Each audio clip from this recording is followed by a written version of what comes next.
का crack exam online के YouTube channel पर हार्दिक स्वागत है। आज के इस वीडियो में हम सेकंड ग्रेड का जो पेपर ग्रुप बी का पेपर हुआ है, ग्रुप बी के पेपर को हल करने वाले हैं। किस प्रकार के क्वेश्चन रहे, और साथियों ये वीडियो जो है सभी साथियों के साथ शेयर कीजिए, लाइक एंड कमेंट करके हमें बताएं कि आपको वीडियो कैसा लगा है। भारतीय संविधान में समवर्ती सूची का सिद्धांत किस देश के संविधान से लिया गया है? इसके लिए साथियों हमारा जो राइट आंसर रहेगा ऑस्ट्रेलिया राइट रहने वाला है। ऑस्ट्रेलिया इससे राइट रहने वाला है। साथियों मैं आपको कहना चाहूँगा, अगर अभी तक आपने प्रीवियस ईयर वाले वीडियो नहीं देखे हैं हमारे, तो 2022 के हमने जो प्रीवियस ईयर वीडियो डाले हैं, पूरा एक मैराथन वीडियो 6 से 7 घंटे का, आप वो जाकर देखिए, आपको पता चलेगा कि वहाँ से हमारा कितना पेपर कवर हो रहा है। जीके से संबंधित आप वो जाकर वीडियो जरूर देखिए। एग्जाम से पहले मैं आपको ये कहना चाहूँगा, ऑस्ट्रेलिया इसके लिए बिल्कुल राइट हो जाएगा। साथियों इसके अलावा जो है ना, यूएसए से क्या हमने मूल अधिकार लिए हुए हैं? मूल अधिकार हमने यूएसए से लिए हैं। कनाडा से संघीय व्यवस्था ली गई है। संघीय व्यवस्था की अगर बात की जाए तो कनाडा से ली गई है। और ग्रेट ब्रिटेन से हमने क्या ली है? संसदीय प्रणाली ली है। संसदीय प्रणाली हमने कहाँ से ली है? ग्रेट ब्रिटेन से। कनाडा से संघीय, यूएसए से मूल अधिकार हमारे, और ऑस्ट्रेलिया से क्या हो जाएगा? समवर्ती सूची का सिद्धांत, ये राइट हो जाएगा। नेक्स्ट पे चलते हैं। राजस्थान लोक सेवा आयोग में सदस्यों की संख्या कितनी है? राजस्थान लोक सेवा आयोग यानी आरपीएससी के बारे में ये पूछना चाहता है। साथियों आरपीएससी में क्या होता है कि 1+7 होते हैं। 1+7, एक अध्यक्ष, 7 सदस्य होते हैं। अध्यक्ष को छोड़कर पूछना चाहता है तो 7 इसके लिए बिल्कुल राइट हो जाएगा। 7 यहाँ पर राइट हो जाएगा। और साथियों 22 दिसंबर जो है ना, 22 दिसंबर जो है वो आरपीएससी की स्थापना दिवस भी है। 22 दिसंबर को आरपीएससी की स्थापना हुई थी। नेक्स्ट है, राजस्थान राज्य मानवाधिकार आयोग का संगठन है। राजस्थान राज्य मानवाधिकार आयोग का संगठन क्या हो जाएगा? 1+2 हो जाएगा। साथियों 1+2 हो जाएगा, यानी एक अध्यक्ष, 2 सदस्य। एक अध्यक्ष और 2 सदस्य हो जाएंगे, जिसके तहत अभी जो वर्तमान में क्या है कि आयु 3 साल हो सकती है। जो अध्यक्ष की आयु है ना, यानी 3 साल तक रह सकते हैं पद पर, या फिर जो 70 साल, जो भी पहले होगा तब तक कार्य करते रहेंगे। नेक्स्ट पे चलते हैं। राजस्थान विधानसभा के द्वितीय अध्यक्ष कौन थे? द्वितीय अध्यक्ष पूछना चाहता है राजस्थान विधानसभा के, तो रामनिवास मिर्धा। क्वेश्चन के लिए राइट आंसर रामनिवास मिर्धा जो है राजस्थान विधानसभा के द्वितीय अध्यक्ष थे। तो ये द्वितीय थे, तो प्रथम कौन थे? नरोत्तम लाल जोशी। नरोत्तम लाल जोशी कौन थे? फर्स्ट थे, और ये हो गए सेकंड। साथियों ये भी आप ध्यान रखेंगे, रामनिवास मिर्धा द्वितीय अध्यक्ष और नरोत्तम लाल जोशी फर्स्ट अध्यक्ष रहे थे।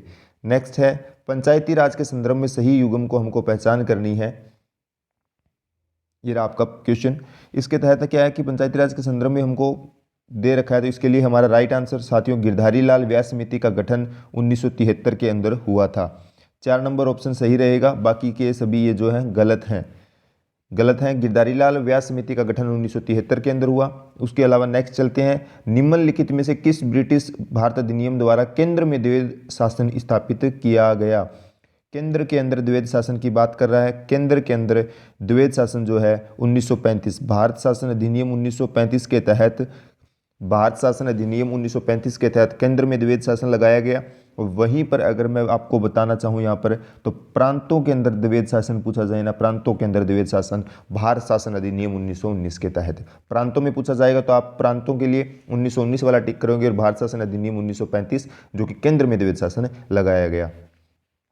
नेक्स्ट पे चलते हैं साथियों। डामोर, यानी ये हमसे पूछना है, डामोर भील जनजाति के लोग अधिकांशतः राजस्थान के किस जिले में निवास करते हैं? डामोर लिखा हुआ है। डामोर जो है ना, ये क्या होता है कि इंग्लिश की हिंदी वो ट्रांसलेशन होता है, उसमें ये मिस्टेक हो जाती है। तो दामोर पूछना चाहता है, दामोर पूछना चाहता है। तो दामोर भील जनजाति के लोग अधिकांशतः राजस्थान के किस जिले में निवास करते हैं? साथियों जहां आपको कुछ डाउट लगे ना, वहां पे आप इंग्लिश वाला चेक कर लिया करें। इंग्लिश वाला जो है कि उसमें अगर कोई मिस्टेक है तो क्वेश्चन डिलीट हो सकता है, वरना क्वेश्चन डिलीट नहीं होगा। इंग्लिश में जो लिखा हुआ है वही माना जाता है, तो आप इंग्लिश वाला जरूर चेक कर लें क्वेश्चन में। जहां कभी डाउट लगे क्वेश्चन में, क्या समझ नहीं आ रहा हो या ऐसा में, आपको इंग्लिश में प्रेफरेंस देना चाहिए, एक बार चेक कर लेना चाहिए, क्योंकि इंग्लिश वाला सही माना जाता है। अगर उसमें गलती है तो क्वेश्चन डिलीट हो सकता है। इसके लिए साथियों हमारा डूंगरपुर राइट हो जाएगा। डामोर भील जनजाति जो है डूंगरपुर में अधिकांशतः देखने को मिलती है। नेक्स्ट चलते हैं। जनगणना 2011 के अनुसार राजस्थान का वह जिला जहां न्यूनतम जनसंख्या गंतव्य है। कल वाले जो प्रीवियस पेपर हुआ, फर्स्ट ग्रुप ए का पेपर था, उसमें न्यूनतम जिला पूछा, तो जो जिला न्यूनतम जनसंख्या है उसमें न्यूनतम गंतव्य हो जाएगा जैसलमेर। जैसलमेर के अंदर जनसंख्या घनत्व न्यूनतम हो जाएगा, लगभग 17 के आसपास है।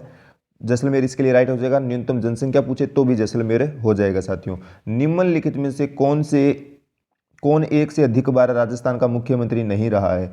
एक बार यानी एक से अधिक बार कह रहा है, मतलब एक बार का पूछना चाहता है ये साथियों आपसे, जो एक बार राजस्थान का मुख्यमंत्री रहा है। इसके लिए राइट हमारा रहेगा हीरालाल देवपुरा। हीरालाल देवपुरा साथियों केवल एक बार जो है राजस्थान के मुख्यमंत्री रहे थे, और कितने दिनों के लिए? मात्र 16 दिनों के लिए ये रहे थे। लगभग मात्र 16 दिनों के लिए हीरालाल देवपुरा प्रधानमंत्री रहे, एक बार ये रहे थे। ये इसके लिए बिल्कुल राइट हो जाएगा। नेक्स्ट पे चलते हैं।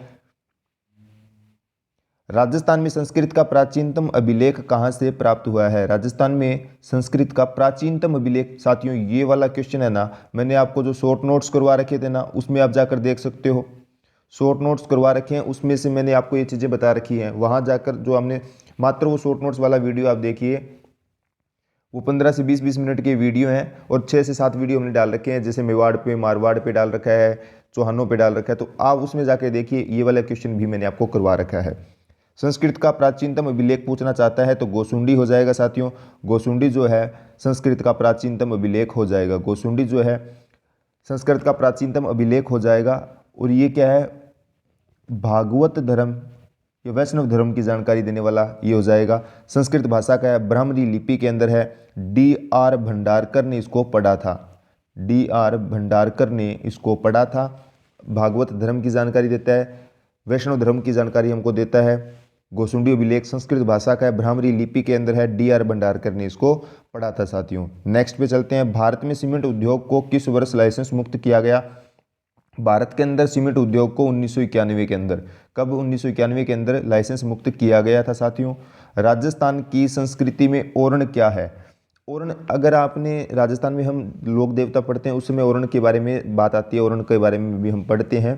तो राजस्थानी संस्कृति में ओरण जो है पर्यावरण संरक्षण की एक परंपरा है। जो मंदिर होते हैं, मंदिर की परिसर के आर पार का क्षेत्र छोड़ दिया जाता है, जंगल के लिए छोड़ दिया जाता है, वहाँ पर पेड़ पौधे लगाए जाते हैं, तो वही ओरण है। तो पर्यावरण संरक्षण की क्या है? ये एक परंपरा है साथियों। पर्यावरण संरक्षण की एक परंपरा है ओरण। नेक्स्ट है मारदड़ी क्या है? मारदड़ी क्या था? मारदड़ी आप सभी को पता है, जो ग्रामीण क्षेत्र से बच्चे हैं ना, उनको पता याद आ रहा होगा कि एक कपड़े की बॉल बनाकर खेला करते थे। तो क्या हो गया? ये खेल हो गया। कपड़े की बॉल से खेला करते थे ना, तो मारदड़ी क्या है? एक प्रकार का खेल है।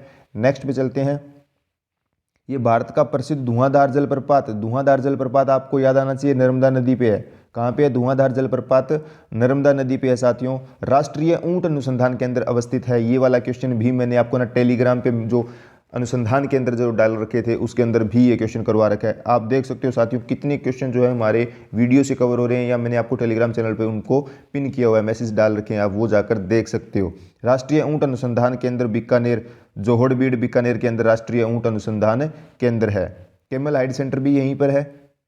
निम्नलिखित में से कौन सा एक युग्म जो है मुख्य नदी सहायक नदी सही जो है सुमेलित नहीं है साथियों? सही सुमेलित यहाँ पर नहीं है। मैंने ना आपको एक नदियों से संबंधित कंफ्यूजिंग वीडियो करवाया था, वो भी 10 से 15 मिनट का वीडियो था, तो उसमें आप जाकर देख सकते हो साथियों। लूणी की सागी है, लूणी की सागी है, ये बात ठीक है साथियों। ये देखिए बनास की गुइया लिख रखा है इसने, ये वाला हमारा क्वेश्चन के लिए राइट आंसर बनास की गुइया नहीं है साथियों। क्वेश्चन के लिए राइट हो जाएगा चंबल बनास की, यमुना गंभीरी की है। बनास की सहायक नहीं है। गुइया जो है साथियों लूणी की सहायक है। गुइया जो है लूणी की सहायक नदी है। और लूणी में भी इसकी ना बांडी आती है, बांडी नदी आती है। बांडी की सहायक है गुइया, और बांडी है लूणी की। इस प्रकार आप ध्यान रखो, गुइया जो है बांडी की सहायक है और बांडी लूणी की सहायक है। तो इसलिए हम गुइया को लूणी की सहायक बोल देते हैं। कभी कभार अगर एग्जाम में आपको ऐसा देखने को मिले कि लूणी की सहायक गुइया लिखा हो, तो ये ठीक है, बात ये सही है। लेकिन वैसे क्या है कि गुइया बांडी की सहायक और बांडी लूणी की सहायक है। ये इस प्रकार आपको ध्यान रखना है। संविधान का कौन सा अनुच्छेद पंचायत में महिलाओं के 1/3 प्रतिनिधि की गारंटी देता है? अनुच्छेद बताना है हमें संविधान का कि पंचायत में महिलाओं के 1/3 प्रतिनिधित्व की गारंटी हमको 243D देता है। एक नंबर ऑप्शन हो जाएगा अनुच्छेद 243D जो है महिलाओं के 1/3 प्रतिनिधित्व की गारंटी हमको देता है। सूर्योत्सव के लेखक कौन है? सूर्योत्सव के लेखक हमसे पूछना चाहता है साथियों, आपको ध्यान आना चाहिए। इसके लिए राइट रहेगा सोमेश्वर, सोमेश्वर इसके लिए राइट रहेगा। ये सोमेश्वर जो है ना जैन संत थे, जैन संत थे और इनकी ये रचना है सुरथोत्सव। और इनकी एक रचना आप ध्यान रख सकते हो, कीर्ति कौमुदी, कीर्ति कौमुदी, ये भी इनकी रचना है। अब मंडन, मंडन के बारे में आप सभी को पता ही होगा। मंडन की रूप मंडन है, वास्तु मंडन है, प्रसाद मंडन है, राजवल्लभ आप ध्यान रख सकते हो, राजवल्लभ आप ध्यान रख सकते हो, वास्तुसार आप ध्यान रख सकते हो, राजवल्लभ, वास्तुसार, और आपको ध्यान आना चाहिए वास्तु मंडन भी है। वास्तुसार, वास्तु मंडन ध्यान रखोगे, रूप मंडन ध्यान रखोगे, प्रसाद मंडन आप ध्यान रखोगे। ये मंडन की होगी। नरपति नालय की हमने वैसे कल वाले पेपर जो आया उसमें डिस्कस कर लिया था। नरपति नालय की कौन सी? बिसलदेव रासो, बिसलदेव रासो, बिसलदेव रासो जो है नरपति नालय की है। साथियों, जैसे ही राजशेखर की बात आती है तो मैं आपको दो चीज़ें बताता हूँ, हर बार दो चीज़ें बताता हूँ। राजशेखर का नाम आती मैं आपके लिए चंद्रशेखर का नाम भी साथ में लिख देता हूँ। तो ये चीज़ें भी आपको ध्यान आनी चाहिए। राजशेखर चंद्रशेखर वाला टॉपिक मैंने आपको बहुत बार बता दिया है भी, राजशेखर की कौन सी है और चंद्रशेखर की कौन सी है। चंद्रशेखर की हमीर हट है, सुजन चरित्र है। तो आप आज ये कमेंट करके बताएं कि राजशेखर की कौन सी पुस्तक है। आप कमेंट करके बताएं। मैंने आपको कितनी बार ये बता दिया है, राजशेखर चंद्रशेखर वाला एक साथ बताता हूँ हर बार जब भी इनकी बात आती है, चाहे चंद्रशेखर ऑप्शन में हो चाहे राजशेखर हो, तो हम दोनों डिस्कस करते हैं। आपका कार्य ये रहेगा, आप राजशेखर की पुस्तक को कमेंट करें। चंद्रशेखर की हमीर हट हो जाएगी और सृजन चरित्र हो जाएगी, सृजन चरित्र हो जाएगी। तो ये तो हो गई चंद्रशेखर की। अब आपको राजशेखर की कमेंट कर बतानी है।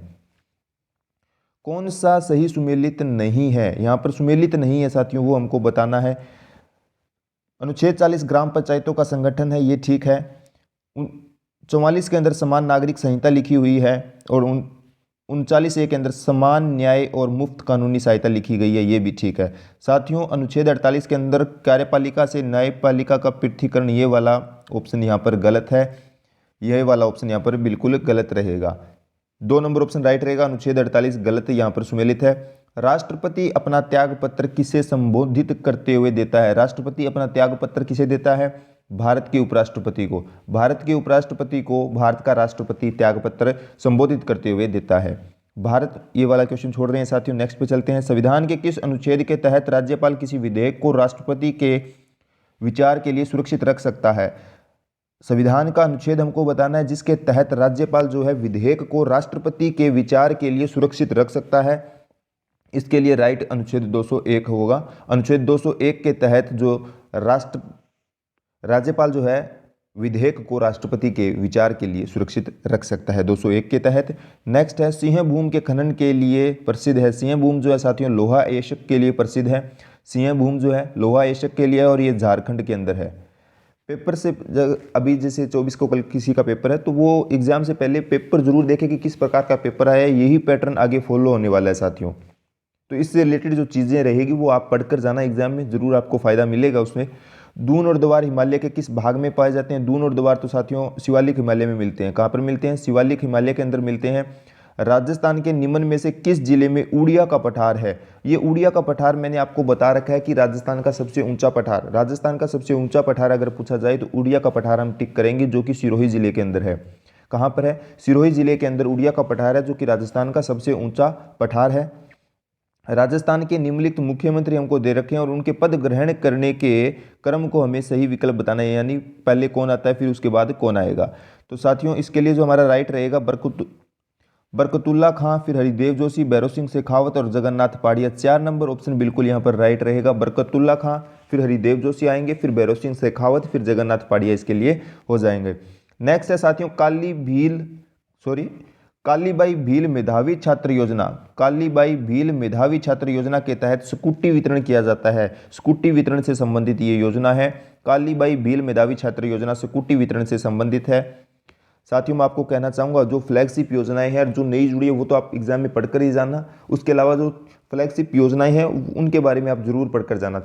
अभी वर्तमान में हमारे 33 फ्लैगशिप योजनाएं हैं जो कि हमने करवा रखी है, आप वो जाकर देख सकते हो। 33 फ्लैगशिप योजनाएं, उस पर हमने MCQ करवा रखे हैं, वो आप देख सकते हो। राजस्थान में जायद की फसल की अवधि कौन सी है? जायद की फसल की अवधि मार्च से जून रहेगी। मार्च से जून जो है जायद की फसल की अवधि रहेगी। जयपुर के महाराजा स्कूल की स्थापना किस वर्ष में होती है? महाराजा स्कूल की स्थापना किस वर्ष के अंदर होती है? एक चीज तो ध्यान आनी चाहिए कि ये जो स्थापना होती है राम सिंह सेकंड के काल में होती है साथियों। राम सिंह सेकंड के काल में होती है, तो आपको कुछ ऑप्शन ध्यान आना चाहिए। इसके लिए राइट रहेगा 1844 ईस्वी के अंदर महाराजा स्कूल की स्थापना होती है। महाराजा स्कूल की स्थापना 1844 के अंदर राम सिंह सेकंड के समय होती है साथियों। नेक्स्ट पे चलते हैं। निम्न में से आपको ये नेक्स्ट पे चलते हैं साथियों, ये वाला क्वेश्चन नहीं है। घटियाल शिलालेख में निम्न में से किस वंश की जानकारी प्राप्त होती है? घटियाल शिलालेख के बारे में पूछना चाहता है और किस वंश की जानकारी हमको उसके अंदर मिलती है? हमें मंडोर के प्रतिहारों की जानकारी मिलती है। ये वाला क्वेश्चन भी मैंने आपको करवा रखा है साथियों। मंडोर के प्रतिहारों की जानकारी मिलती है घटियाल शिलालेख के अंदर, और ये घटियाल शिलालेख जो है वो 861 ईस्वी का है। कब का है? 861 ईस्वी का है। संस्कृत का है, प्राकृत भाषा के अंदर, ब्राह्मणी लिपि के अंदर। भाषा कौन सी लिखोगे आप? प्राकृत आ सकती है लिखी हुई, संस्कृत लिखी हुई आ सकती है, ब्राह्मणी लिपि के अंदर आ सकता है। और ये जो 861 ईस्वी में ककुक का समय का है, ककुक के समय का है 861 ईस्वी का। मंडोर के प्रतिहारों की जानकारी इसके अंदर हमको मिलती है साथियों। नेक्स्ट है राजस्थान विधानसभा को विघटित करने का अधिकार। राजस्थान विधानसभा को कौन विघटित कर सकता है? तो राज्यपाल कर सकता है। राज्यपाल राजस्थान विधानसभा को विघटित कर सकता है। नेक्स्ट पे चलते हैं। भारतीय संविधान की 11वीं अनुसूची में पंचायत के लिए कितने विषय दिए गए हैं? 11वीं अनुसूची के बारे में पूछता है और पंचायत के बारे में पूछना चाहता है, तो पंचायत के अंदर 29 जो है विषय दिए गए हैं। 29 विषय पंचायत से संबंधित हमको यहाँ पर दिए गए हैं। नेक्स्ट पे चलते हैं साथियों।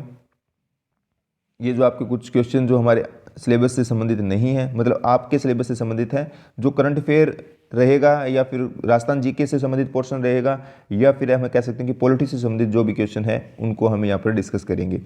वर्तमान में जो गुट निरपेक्ष आंदोलन में कितने सदस्य हैं? वर्तमान में गुट निरपेक्ष आंदोलन में कितने सदस्य हैं? आपको ध्यान आना चाहिए 120। गुट निरपेक्ष आंदोलन के अंदर 120 सदस्य हैं। नेक्स्ट पे चलते हैं साथियों। ये आपके साइकोलॉजी का क्वेश्चन, ये साधु सीताराम दास बोल दो, सीताराम साधु बोल दो, तो इनका संबंध किसान आंदोलन से है। बिजोलिया किसान आंदोलन के जनक है ये। बिजोलिया किसान आंदोलन के जनक इन्हीं को माना जाता है। तो किसान है ये। साधु सीताराम दास बोले, सीताराम साधु बोले, राइट क्या रहेगा? किसान आंदोलन से संबंधित रहेगा। नौ चौकी बांध बोल दो, नौ चौकी पाल बोल दो, कहाँ है? आपको रासमंद झील का नाम ध्यान आना चाहिए। रासमंद झील रासमंद हो जाएगा। तो 3 नंबर ऑप्शन बिल्कुल राइट हो जाएगा। नौ चौकी बांध कहाँ स्थित है? राजसमंद के अंदर है।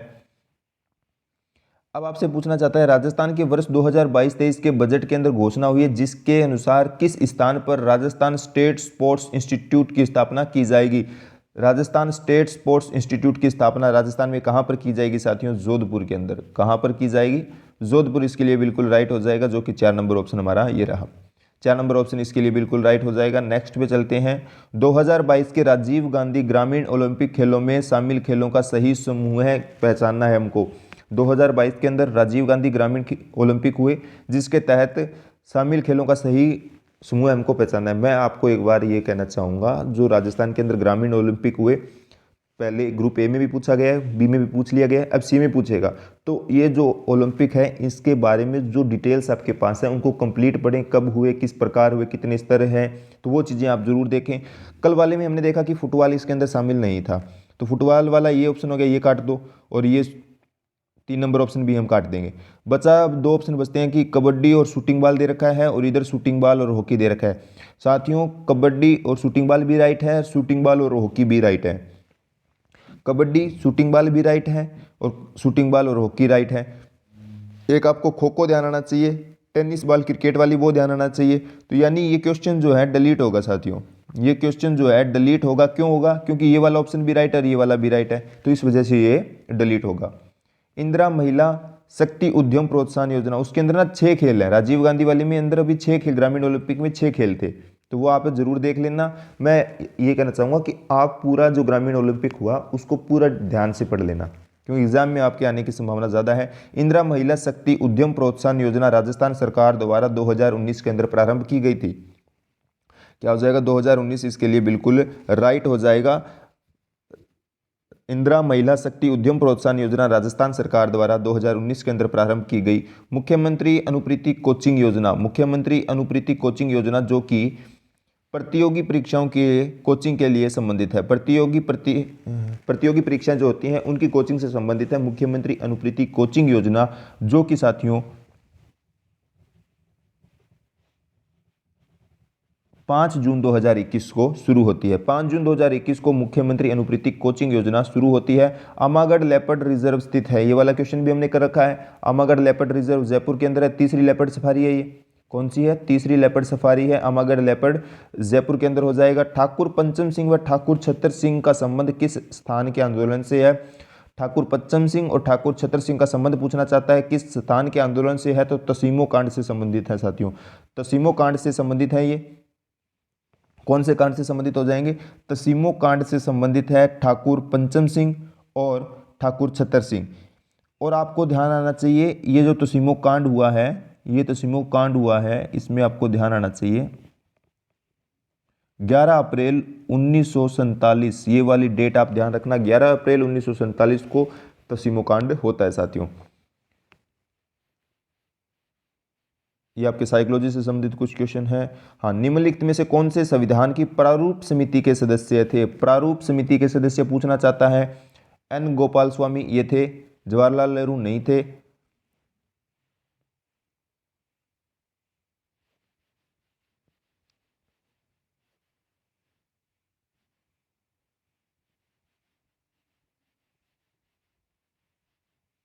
ये वाला क्वेश्चन हम कर रहे थे साथियों। तो इसमें क्या है कि एन गोपाल स्वामी थे, 1 नंबर हो जाएगा। 2 नंबर इसमें नहीं, जवाहरलाल नेहरू नहीं होंगे। अलादी कृष्णा स्वामी अय्यर ये 3 नंबर वाले हो जाएंगे। सरदार पटेल नहीं थे साथियों। तो 1 और 3 इसके लिए बिल्कुल राइट रहेगा। ऑप्शन चेक करते हैं, यानी 3 नंबर ऑप्शन साथियों हमारा मैच कर रहा है, तो 3 नंबर ऑप्शन इसके लिए हो जाएगा। नेक्स्ट पे चलते हैं। भद्र का संबंध किससे है? भद्र का संबंध साथियों आपको ध्यान आना चाहिए अंत्येष्टि संस्कार से संबंधित है। अंत्येष्टि संस्कार से संबंधित है भद्र। नेक्स्ट पे चलते हैं। निम्नलिखित में से किस अधिनियम द्वारा स्वतंत्रता से पूर्व केंद्रीय क्षेत्र में द्विसदनीय व्यवस्थापिका स्थापना थी? केंद्र क्षेत्र में द्विसदनीय, इसके लिए राइट हो जाएगा 1919 के अधिनियम के तहत। 1919 के अधिनियम के तहत क्या था कि द्विसदनीय व्यवस्थापिका थी साथियों। नेक्स्ट चलते हैं। निम्न में से आपको बताना है कि कौन राजस्थान के राज्यपाल नहीं रहे हैं। राजस्थान के राज्यपाल सरदार जोगेंद्र सिंह रहे हैं, सरदार हुकम सिंह भी रहे हैं, air chief marshal OP Mehra भी रहे हैं। क्वेश्चन के लिए right field marshal Sam Manekshaw नहीं रहे हैं। 3 नंबर ऑप्शन क्वेश्चन के लिए बिल्कुल राइट रहेगा। नेक्स्ट पे चलते हैं। निम्नलिखित नदियों में से कौन सी नदी आंतरिक प्रवाह क्षेत्र के अंतर्गत नहीं आती है? निम्नलिखित नदियों में से कौन सी नदी जो है आंतरिक अपवाह तंत्र की नहीं आती है? तो वो हमको देखना है। काकनी दे रखा है, काकनी आंतरिक अपवाह तंत्र के अंतर आती है। घग्गर आती है, कांतली आती है। घग्गर तो आंतरिक प्रवाह की सबसे बड़ी नदी है। आंतरिक प्रवाह की सबसे बड़ी नदी पूछा जाए तो घग्गर होगा। अगर पूर्णतः राजस्थान में पूछा जाए तो कांतली होगा। पूर्णतः राजस्थान में पूछा जाए तो कांतली बड़ी हो जाएगी। पूर्णतः राजस्थान में कांतली बड़ी हो जाएगी। काकनी को हम मसूरदी के नाम से भी जानते हैं। ये जो वही है ना साथियों जो बुझ झील का निर्माण करती है, ये बुझ झील में गिर जाती है। कांकनी जो है बुझ झील के अंदर गिर जाती है। तो क्वेश्चन के लिए राइट हमारा खारी रहेगा। अब कुछ साथियों के दिमाग में आ रहा होगा तो मैं आपको यहाँ पर एक बात बताना चाहता हूँ। वैसे जो खारी है ना वो तीनों अपवाह तंत्र में मिलती है। आंतरिक में मिलती है, बंगाल की खाड़ी में मिलती है, और एक ये लूणी की सहायक होने की वजह से ये कच्छ के रण में भी गिरती है। तो तीनों अपवाह तंत्र के अंदर हमको खाड़ी देखने को मिलती है। क्वेश्चन के लिए राइट यही रहेगा। ये तो आंतरिक नदियां है ही साथियों, काकनी है, घग्गर है, कांतली है। ये इनके बारे में एक्स्ट्रा फैक्ट जो था मैंने बता दिया। कांतली के अपवाह क्षेत्र को हम तोरावटी भी कहते हैं। निम्न वृक्षों में से कौन सा राजस्थान का कल्प वृक्ष पूछना चाहता है? ये राजस्थान का कल्प वृक्ष के बारे में पूछना चाहता है। कल्प वृक्ष राजस्थान का खेजड़ी। खेजड़ी गाँव गाँव खेजड़ी न गाँव गाँव गोगा, ये वाले आपको ध्यान आ रहा होगा। तो खेजड़ी कल्प वृक्ष है और जिसे 1983 में कल्प ये राष्ट्रीय 1983 में राज्य वृक्ष घोषित किया गया था। खेजड़ी 1983 के अंदर कल्प वृक्ष पूछा जाए तो खेजड़ी हो जाएगा। नेक्स्ट पे चलते हैं।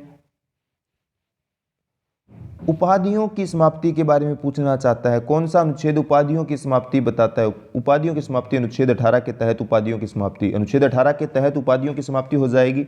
नेक्स्ट चलते हैं, विश्व जलवायु सम्मेलन सबसे पहली बार जिनेवा स्विट्जरलैंड के अंदर हुआ। सबसे पहले आपको ध्यान आना चाहिए कि विश्व जलवायु सम्मेलन जो है पहली बार होता है जिनेवा स्विट्जरलैंड के अंदर, और कब होता है? 1979 के अंदर जिनेवा स्विट्जरलैंड के अंदर विश्व जलवायु सम्मेलन होता है। संविधान सभा कांग्रेस थी, ये वाला क्वेश्चन स्किप कर रहे हैं साथियों। निम्न में से कौन सा विकल्प बैराट से संबंधित नहीं है? बैराट से संबंधित पूछना चाहता है, भीम जी की डूंगरी है, बिजक जी की डूंगरी है, महादेव जी की डूंगरी, ये तो बैराट से संबंधित है। भीम जी की डूंगरी, बिजक की डूंगरी, महादेव जी की डूंगरी, ये बैराट से संबंधित है। राव जी की पहाड़ी ये नहीं संबंधित है साथियों। 4 नंबर ऑप्शन क्वेश्चन के लिए बिल्कुल राइट हो जाएगा। गढ़ बीठली के नाम से आप सभी को पता है, गढ़ बीठली के नाम से कौन जाना जाता है? अजमेर जाना जाता है। गढ़ बीठली के नाम से अजमेर जाना जाता है। ग्रासिया जनजाति के गांव के मुखिया को किस नाम से जाना जाता है? साथियों ये वाला क्वेश्चन हमने कर रखा है, इस पे डिस्कशन भी हमने किया था। ग्रासिया जनजाति के गांव के मुखिया को हम सहलोत कहते हैं या सहलोत कहते हैं, ऐसा भी लिखा आ सकता है, सहलोत भी कहते हैं, सहलोत सहलोत दोनों ही राइट रहेगा। ग्रासिया जनजाति के मुखिया को कहा जाता है। अगर वहीं से आपको भील जनजाति के मुखिया का पूछा जाए ना, पूरी भील जनजाति के मुखिया को पूछा जाए तो ये हो जाएंगे गमेती। पूरी भील जनजाति के मुखिया को गमेती कहा जाता है। नेक्स्ट पे चलते हैं, रूठी रानी के नाम से प्रसिद्ध कौन है? रूठी रानी के नाम से प्रसिद्ध आपको मालदेव की पत्नी का नाम ध्यान आना चाहिए। राव जसल देव भाटी की पुत्री का नाम उमा दे, उमा दे इसके लिए राइट रहेगा। भारमली नामक दासी के कारण ये इनसे रूठ गई थी। रूठी रानी के नाम से प्रसिद्ध उमा दे हो जाएगा साथियों। भारत के नेक्स्ट पे चलते, ये हाँ साथियों ये वाला क्वेश्चन हमको करना है कि भारत के उत्तर पश्चिमी विक्षोभ के पश्चिमी भाग में, उत्तर पश्चिमी भाग ये वाला भाग होगा जो कि राजस्थान के क्षेत्र का भाग है, शीतकालीन वर्षा होती है। और शीतकालीन वर्षा जो होती है वो किस कारण होती है? पश्चिमी विक्षोभ के कारण होती है, जिसे हम गोल्डन ड्रॉप के नाम से जानते हैं। पश्चिमी विक्षोभ के कारण राजस्थान के अंदर शीतकालीन वर्षा होती है, आप सभी को ध्यान होगा, और जिसे हम गोल्डन ड्रॉप्स भी कहते हैं। मेवाड़ प्रजामंडल की स्थापना कब हुई? मेवाड़ प्रजामंडल की स्थापना कब होती है? मेवाड़ प्रजामंडल की स्थापना 24 अप्रैल 1938 को, 24 अप्रैल 1938 को मेवाड़ प्रजामंडल की स्थापना होती है साथियों। इसके अलावा इसके उस समय अध्यक्ष कौन होते हैं? बलवंत सिंह मेहता। बलवंत सिंह मेहता इसके अध्यक्ष रहेंगे। 24 अप्रैल 1948 को इसकी स्थापना होती है। इसके अलावा ऐसा भी पूछा जा सकता है आपसे कि इसका प्रथम अधिवेशन कब हुआ। अगर ऐसा लिख दिया जाए, प्रथम अधिवेशन वाली बात जरूरी क्यों हो जाती है कि साथियों इसका प्रथम अधिवेशन होता है 1941 के अंदर। 1941 के अंदर होता उदयपुर के अंदर ही है, और अध्यक्ष उस समय कौन होते हैं? माणिक्यलाल वर्मा। अध्यक्षता कौन करते हैं अधिवेशन की? माणिक्यलाल वर्मा, ध्यान रखोगे। इस वजह से मैंने आपको ये चीज़ बताई है। मेवाड़ प्रजामंडल की स्थापना 24 अप्रैल 1938 को हो रही है। बलवंत सिंह मेहता अध्यक्ष होते हैं, लेकिन प्रथम अधिवेशन के अध्यक्ष माणिक्यलाल वर्मा और 1941 के अंदर होता है। ये वाला पॉइंट ध्यान रखना है हमको। ये आपके कुछ साइकोलॉजी के पर्सन। हाँ, वागड़ टूरिस्ट सर्किट में शामिल किया गया है। वागड़ टूरिस्ट सर्किट में शामिल किया गया है, तो वागड़ का नाम लेते ही आपको कौन सा क्षेत्र ध्यान आ रहा है? डूंगरपुर और बांसवाड़ा वाला क्षेत्र ध्यान आएगा, तो उसके अंदर क्या हो जाएगा? घोटिया अंबा का मंदिर है ना, तो घोटिया अंबा मंदिर जो है वागड़ टूरिस्ट सर्किट में शामिल किया गया है। ये ऑप्शंस आप देख सकते हो साथियों। ऋषभदेव मंदिर है, सलूम्बर झील दे रखी है, जसमंद झील दे रखी है, जो कि हमारे डूंगरपुर बांसवाड़ा से संबंधित नहीं है। घोटिया अंबा का मंदिर ये हो जाएगा, वागड़ टूरिस्ट सर्किट में शामिल किया गया है। लोक देवता तेजाजी का जन्म स्थान हमसे पूछना चाहता है। लोक देवता तेजाजी का जन्म स्थान पूछना चाहता है। तेजाजी का जन्म स्थान खरनाल नागौर हो जाएगा साथियों। खरनाल इसके लिए बिल्कुल राइट रहेगा। खरनाल नागौर में तेजाजी का जन्म हुआ था साथियों। खरनाल नागौर के अंदर पर्वतसर आ रहा है ना, तो पर्वतसर में क्या है? इनका प्रमुख मेला लगता है। मेला कहाँ पर है? प्रमुख पर्वतसर में लगता है। करनाल नागौर में इनका जन्म हुआ था साथियों। नेक्स्ट पे चलते हैं।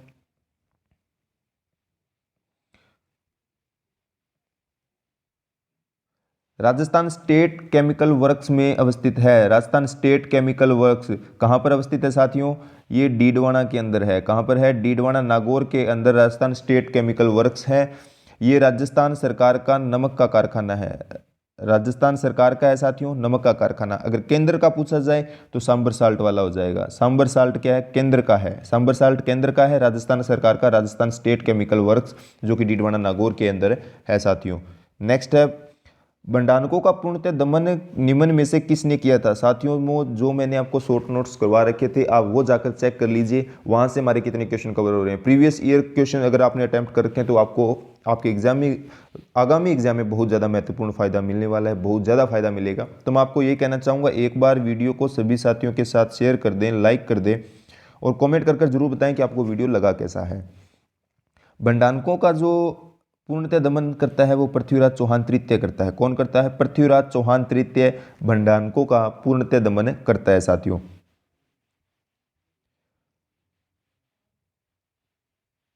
धींगा गणगौर के बारे में पूछना चाहता है, धींगा गणगौर कहाँ मनाया जाता है साथियों? साथियों इस क्वेश्चन में ये एक आप यहाँ पर इंग्लिश हिंदी दोनों देखोगे तो आपको एक चीज़ मिलेगी, फेस्टिवल लिखा हुआ है धींगा गणगौर, और इधर क्या लिखा हुआ कि धींगा गणगौर डायरेक्ट लिखा हुआ है। ये क्वेश्चन अब इंग्लिश के हिसाब से अगर हम इसको करेंगे, इंग्लिश के हिसाब से इसको देखते हैं तो धींगा गणगौर उत्सव मेला, इसको उत्सव बोल दो या मेला बोल दो, तो इसके हिसाब से अगर इसको हम देखते हैं तो इसके लिए राइट क्या हो जाएगा? जोधपुर। धींगा गणगौर का जो उत्सव मेला है वो जोधपुर के अंदर लगता है। अगर धींगा गणगौर कहाँ मनाया जाता है ऐसा लिख दिया, धींगा गणगौर कहाँ मनाया जाता है, तो हम मेवाड़ करेंगे, उदयपुर हो जाएगा। तो इस क्वेश्चन में क्या हुआ कि अब इंग्लिश के हिसाब से ये सही माना जाएगा, तो उस वजह से आपका राइट आंसर जोधपुर रहेगा, इंग्लिश वाला इसमें सही माना जाएगा। और साथियों धींगा गणगौर जो है बनाई कब जाती है? वैसाख कृष्ण तृतीया को, वैसाख की कृष्ण तृतीया को ये धींगा गणगौर बनाई जाती है। धींगा गणगौर वैसाख कृष्ण तृतीया को बनाई जाती है। कहाँ पर बनाई जाती है? तो उदयपुर में। अगर ऐसा पूछा जाए कि धींगा गणगौर उत्सव कहाँ मनाया जाता है या मेला कहाँ लगता है, जोधपुर के अंदर लगता है, जिसे बेतमार मेला भी कहा जाता है। तो जोधपुर, इसके लिए यहाँ पर फेस्टिवल लिखा हुआ है, इस वजह से इसका राइट आंसर ये रहेगा साथियों। ईसर जी और ईसरी जी निम्न में से किस युगम को प्रदर्शित करते हैं? ईसर जी और ईसरी जी जो है साथियों वो शिव और पार्वती जी को प्रदर्शित करते हैं। शिव और पार्वती जी इसके लिए बिल्कुल राइट हो जाएगा। शिव पार्वती को करते हैं, या इसमें गणगौर भी लिखा हुआ ना, गण और गौर, तो वो भी क्या है? गण शिव को करते हैं प्रदर्शित, गौर पार्वती को करते हैं। गण शिव को और गौर पार्वती को। तो ईसर जी और ईसरी जी लिखा हुआ है तो शिव और पार्वती इसके लिए राइट रहेगा। बिना ईसर की गौर कहाँ की है साथियों? आपको ध्यान आना चाहिए, बिना ईसर की गौर जैसलमेर, जैसलमेर का नाम ध्यान आना चाहिए। वहां पर क्या है? बिना ईसर की गौर गौर बनाई जाती है, बिना ईसर की गौर। नेक्स्ट पे चलते हैं।